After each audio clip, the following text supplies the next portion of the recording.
안녕하세요. 잡시광입니다. 전 세계에서 한국만 군사력 순위가 올라가고 있습니다. 중동과 유럽에서 두 개의 전쟁이 동시에 진행되면서 세계 각국의 지정학적 긴장이 고조된 가운데 한국이 올해 세계 군사력 순위에서 처음으로 5위에 등극해 화제가 되고 있습니다. 한국의 GFP 군사력 순위는 2013년 9위, 2014년 7위로 꾸준히 올랐으며 2020년부터 지난해까지 6위를 유지해왔습니다. 그런데 이번에 영국을 제치면서 5위로 올라선 것입니다. 군사력 순위에서 영국을 제치고 5위를 차지하자 영국에서 급히 한국의 군사력에 대해 집중 분석하는 영상을 내보냈는데요. 과연 어떤 내용인지 자세히 알아보겠습니다. 미국 군사력 조사기관 글로벌 파이어 파워가 19일 내놓은 보고서에 따르면 미국은 군사력 평가지수에서 0.069으로 145개 조사 대상국 중 1위를 기록했습니다. 이로써 GFP 조사가 시작된 2005년부터 미국은 20년간 1위를 독차지하게 됐습니다. GFP 군사력 평가지수는 0에 가까울수록 완벽한 군사력을 의미합니다. 병력과 육해 공군 전력, 국방 예산 등의 수치를 비교해 종합 점수를 매깁니다. 다만 핵무기와 같은 비대칭 전력은 평가에서 제외되며 전력 비교도 전차, 항공기 등 군수품별 보유 대수로만 산정합니다. 한국은 관련 조사에서 처음으로 5위에 등극해 36위로 하락한 북한과의 군사력 격차를 31계단으로 벌렸습니다. 우크라이나를 침공한 러시아는 2위를, 미국과 패권 경쟁을 벌이고 있는 중국은 3위를 기록했습니다. 유럽에선 영국이 6위로 가장 높은 순위에 올랐습니다. GFP 보고서에 따르면 미국의 올해 국방 예산은 약 8,310억 달러로 중국보다 4배가량 많았습니다. 현역 병력 132만 명, 전차 4,600대, 장갑차 36만 대, 구축함 75대를 보유했습니다. 특히 미국은 항공기와 항공모함 부문에선 각각 2위인 러시아와 중국을 큰 격차로 따돌리면서 제공권의 압도적 우위를 자랑했습니다. 그 뒤를 이어 러시아, 중국, 인도가 뒤를 이었습니다. GFP 군사력 평가지수는 14년째 1, 2, 3, 4위 순위는 변하지 않고 있는 가운데 이번에 화제가 된 한국은 군사력 평가지수에서 0.1416을 기록해 처음으로 5위에 등극하며 주목받고 있습니다. 대부분의 국가들이 순위가 정체되어 있는 와중에 한국만 계속해서 군사력이 폭발적으로 성장하고 있는 것입니다. 한국은 지난해보다 순위가 한 계단 올랐는데요. 한국은 매년 조사에서 2014년 9위, 2015년 7위, 2020년 6위를 기록하는 등 꾸준한 상승세를 이어오고 있습니다. 반면 북한은 군사력 평가지수 0.5313을 받으면서 지난해보다 2계단 떨어진 36위에 그쳤습니다. 북한은 2019년 18위를 기록한 이후 순위가 계속 하락하고 있습니다. 북대서양 조약기구 회원국이자 과거 대영제국 시절 식민지를 거느렸던 영국이 올해 군사력 평가지수에서 0.1443을 받아 유럽에서 가장 높은 6위에 올랐습니다. 그 뒤로 7에서 12자리는 일본, 튀르키예, 파키스탄, 이탈리아 순으로 차지했습니다. 그런데 이번에 한국에 개혁전당한 영국에서 GFP 군사력 평가지수가 발표되자마자 한국 방산에 대해 집중 조명하는 영상을 내보내며 한국을 견제하고 있습니다. 실제 영국 군사 영상을 살펴보겠습니다.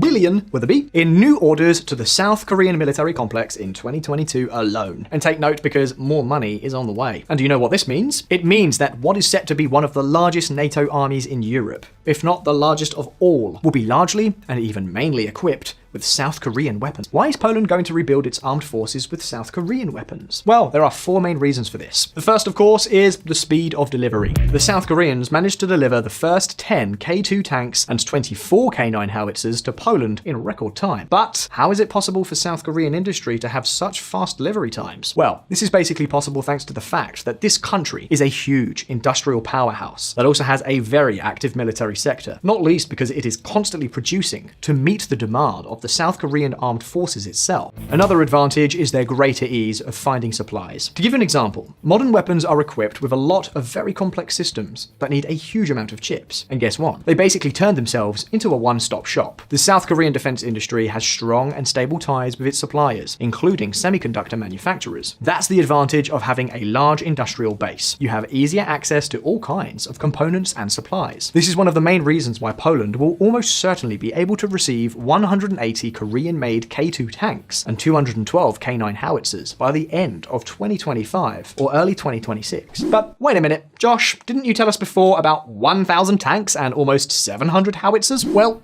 yes, well spotted. And here we come precisely to the second reason why buying arms from South Korea is much more attractive than from other major exporters. Do you understand what I mean? Well, the South Koreans are very flexible when it comes to authorizing the manufacture of their weapons abroad through licensing. Business is business. Unlike the United States, which is very restrictive in allowing its advanced military technologies to be manufactured outside the country, the South Koreans have no major problems with that issue. Let's just say that their primary goal is to win the contracts. And so, after the deliveries of the tanks and howitzers purchased by Poland that are manufactured in Korea are completed, it will be the Poles themselves who will manufacture the more than 800 tanks and almost 500 howitzers to complete the rest of the contract. In other words, these will be manufactured in Poland and not in Korea. Now, what are the advantages of this? Well, on the one hand, for countries interested in investing large sums of money in defense, it is much easier to justify and more popular with the public if the bulk of these weapons are manufactured at home.